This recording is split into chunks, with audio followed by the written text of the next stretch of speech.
For Mandalore! It's cooler when they do it. The Mandalorian once again reassures us this show is about Din Djarin and Grogu, and was all along, as the bond between the two is stronger than ever, and this, dear Star Wars fans, is the reason that we keep coming back. Directed by Rick Famuyiwa, the return is indeed the epic conclusion to the fight beneath the ruined surface of Mandalore against Moff Gideon and his Imperial forces. This fight has everything, but it's the bond between Din Djarin and Grogu that drives the whole thing. It's what makes this show special, and despite a few fake-outs this season, it was the focus all along, and we'll break all of that down and why it's so important, and what it means for what lies ahead in the Star Wars galaxy. This is The Way.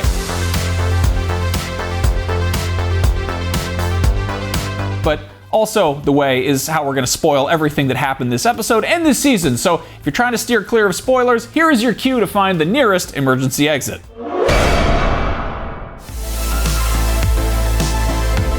Today we start at the ending. It's the perfect shot. Din Djarin sitting on his porch watching Grogu play with frogs in one image. This is why we love this show so much. The hero of our story living a peaceful, quiet life, just watching his kid grow up.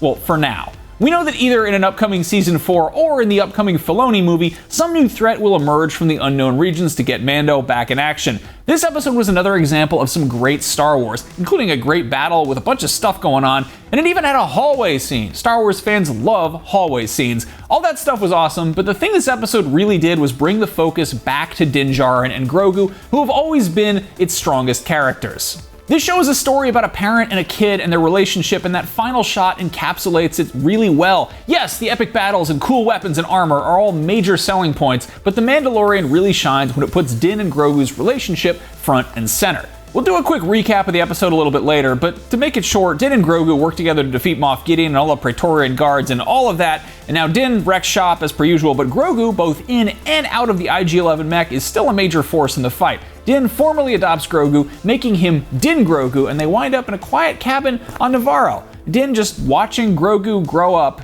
very, very slowly. Now, this part of the script was written by our producer Jesse Gill, who became a parent during the pandemic. I did too, and I share many of his sentiments. Seeing that final shot play out the way it did really filled us with a lot of joy. The hero gets to be happy and do what he wants to do. That's the destiny. That's how he wins. Maybe the hero of the story doesn't have to topple an empire. Maybe to meet his destiny and the peak of his life isn't to be fighting anybody at all. Maybe all he wants is a quiet place to park his N1 Naboo starfighter, heavily modified of course, and sit on the porch and watch his kid play with frogs. Don't get me wrong, Luke Skywalker toppling the Empire is still awesome. It's still fun to watch. We want more of that stuff, and the Star Wars galaxy is big enough that we can have that stuff. But maybe it's maturity, I don't know. There's just something a whole lot more relatable about this little quiet moment with Din and Grogu than anything that Luke ever did. But that's kind of the point, right? Luke Skywalker is the mythic figure, and Din Djarin is just a dad trying to make sure his kid grows up someplace relatively safe. Recent pirate and Imperial attacks notwithstanding, though they took care of those, and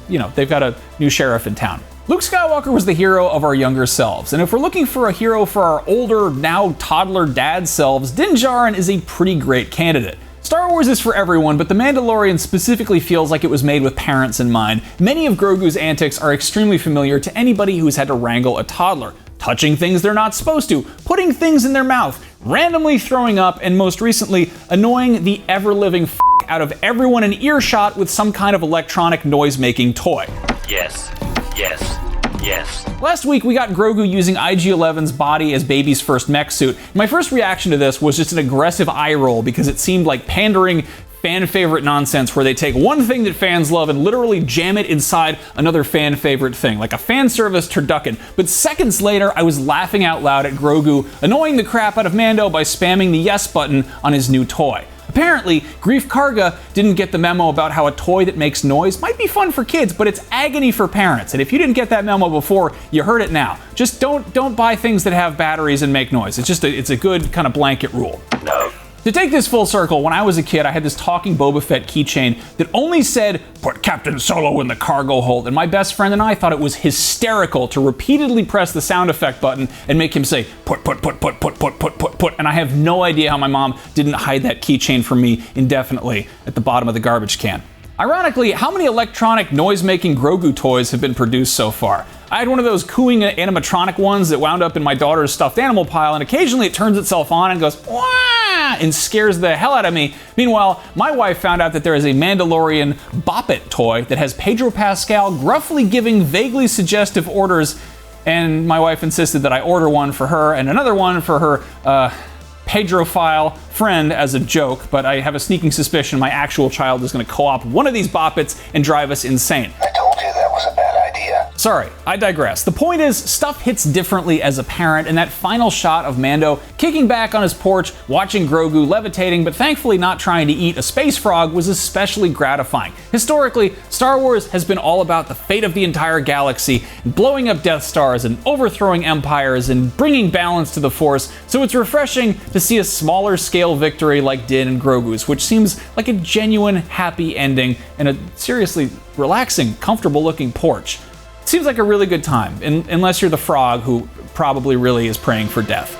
Okay, real quick, let's get into the details of what actually went down in this episode. Bo-Katan and the gang totally kicked the Imperial remnant out of their little hidey hole beneath the surface of Mandalore when Axe Woves kindly gave Moff Gideon his light cruiser back.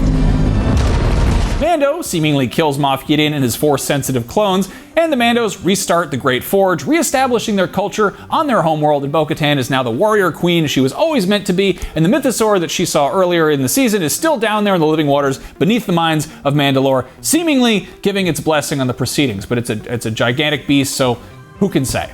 Din Djarin adopts Grogu, making him Din Grogu, Mandalorian apprentice. I'm not really sure what the hell the naming convention is for Mandos because we've had Paz and Pre Vizsla, Satine and Bo-Katan Kryze, but apparently the Dins do the family name before the first name, like in a lot of Asian cultures. Go figure. But yeah, Din's Djarin and Grogu head back to Nevarro, and that is where we get that great closing shot. There was some question in the middle of Season 3 if Din Djarin was still the Mandalorian or if that title had kind of shifted over to Bo-Katan and her quest for glory. Din Djarin's little hallway scene just solidified that Din Djarin is him, the titular Mandalorian, period.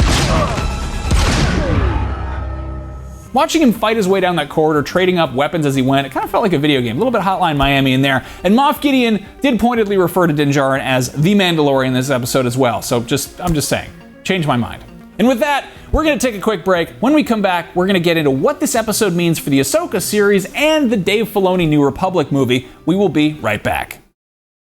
In any case, the episode seems to have a solid ending to it, with Din and Grogu living the sweet life on Nevarro until the next major traumatic galactic event happens, which we're guessing could happen in the movie. What movie? Well, Dave Filoni's movie, of course, the one that they just announced at Star Wars Celebration, which is supposed to tie up all of the threads started in the Disney Plus shows, and there are still a few threads left dangling after the Mandalorian finale. So let's start with Bo-Katan. Bo-Katan went through a real character evolution from where we first saw her in the Clone Wars and Rebels animated series. She has admitted to her mistakes, her past selfishness, and she knows where that path leads. She's done with Civil War, which has basically been Mandalorian blood spilled by other Mandalorians, and she knows that Mandalorians are better when they work together, as underlined in her epic tag team moment. The one object that she'd sought, dedicated her whole life toward, was obliterated in front of her eyes by Moff Gideon. The second time, he wrested it away from her, and she didn't really seem too heartbroken about it. It wasn't that traumatic. It really seems like she sees the true heart of her leadership, and her kind in general is not in their little trinkets, but in the people united.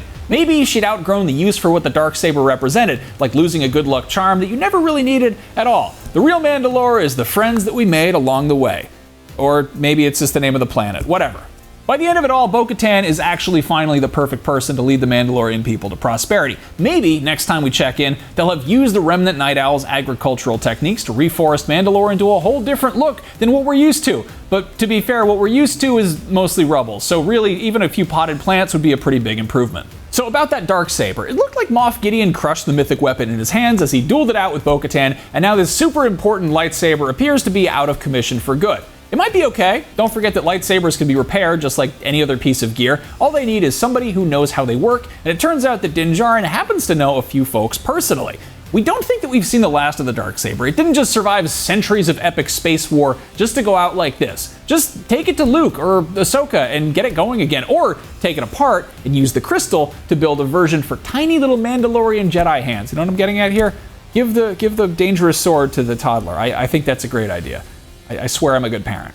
And then, of course, there's the Mythosaur. Many predicted that the Mythosaur would directly come into play in this finale, and by many, I mean us on this show, but sadly, it did not. However, after the Darksaber, at least in its original state, broke, the Mythosaur remains the last great historic symbol of Mandalore deep down in the living waters. It seemed to react when Grogu stared into the water, so perhaps they have become aware of each other. It leaves a pretty wide possibility for The Mandalorian Season 4, or more likely than not, the Dave Filoni movie that's set further down the space road. Grogu could be the key to connecting with the Mythosaur, with either him or Bo-Katan as good candidates for riding, or otherwise using it in some kind of big climactic battle. For now, only Bo-Katan and possibly Grogu seem to even know the Mythosaur is alive and well, and Bo-Katan doesn't really even seem to need it to solidify why she deserves to lead the Mandalorians. If Axe Woves' enthusiastic confidence in her didn't demonstrate it enough, the Mandalorians seem to be fully behind her as a leader with their best interests at heart. However, Dave Filoni is pretty well known to love a good animal creature scene. Remember the Purgle Pod earlier in the season and their pivotal usage in Star Wars Rebels? We also have the previous finale scene in the Book of Boba Fett with Boba Fett and the Rancor. Just don't count out the Mandalorian's Chekhov's ancient, enormous, mythical beast. It will absolutely come into play at some point later on down the road. The only question is when.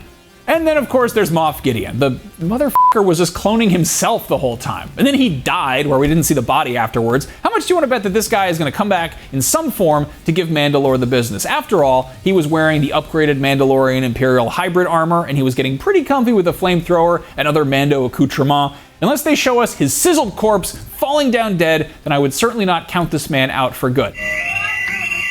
I'm just saying, it doesn't seem like we've seen the last of Moff Gideon. After all, remember, we have the beginnings of a rivalry for power as the heir to the Empire, with Grand Admiral Thrawn still just brewing as shown in the Shadow Council meeting last episode. Having the two big evil powerhouses meet is too tempting a prospect to just throw it out completely in a big fiery explosion. We're betting that something goes down on that front in one of the Star Wars projects taking place in this era. What's this era anyway? I guess you'd call it the New Republic era. Speaking of which, Din Djarin proved himself a savvier than expected negotiator. The New Republic doesn't have the resources to protect the Outer Rim, so they're gonna have to hire freelancers for certain jobs, which is what Mando proposes to Carson Teva. Somebody has to pay for all the nuggies that Grogu takes down. So after Greef Karga makes good on his offer for a cabin on a nice piece of waterside land for Clan Din and Nevarro, Mando takes his commitment to aid the New Republic seriously right away by appointing a new marshal for town, a familiar face. It's none other than Cara. I'm just kidding, it's IG-11, refurbed and ready to protect the people, and hopefully not say anything anti-Semitic along the way. So it looks like the Din family is going to be using Nevarro as their home base, making New Republic missions Mando's new livelihood instead of hanging out with the larger Mandalorian group resettling Mandalore.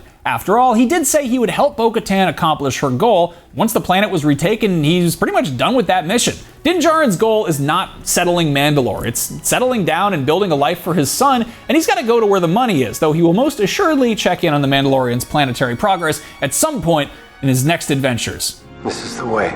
But with that, I think they kind of put a button on it. That seemed like a pretty proper ending for the immediate future. What did you think about the Season 3 finale? What did you think about Season 3 as a whole? Did they stick the landing? What do you think is next for Din Djarin and Din Grogu? Let us know in the comments below. Thank you for watching this episode of Canon Fodder, and really, this whole season of Canon Fodder. I'm Max Scoville, and for more Star Wars, here's who should be training in Rey's New Jedi Order when that movie comes out. So check that out, and don't forget to follow and subscribe to IGN wherever you like to watch. We'll see you later. This is the way.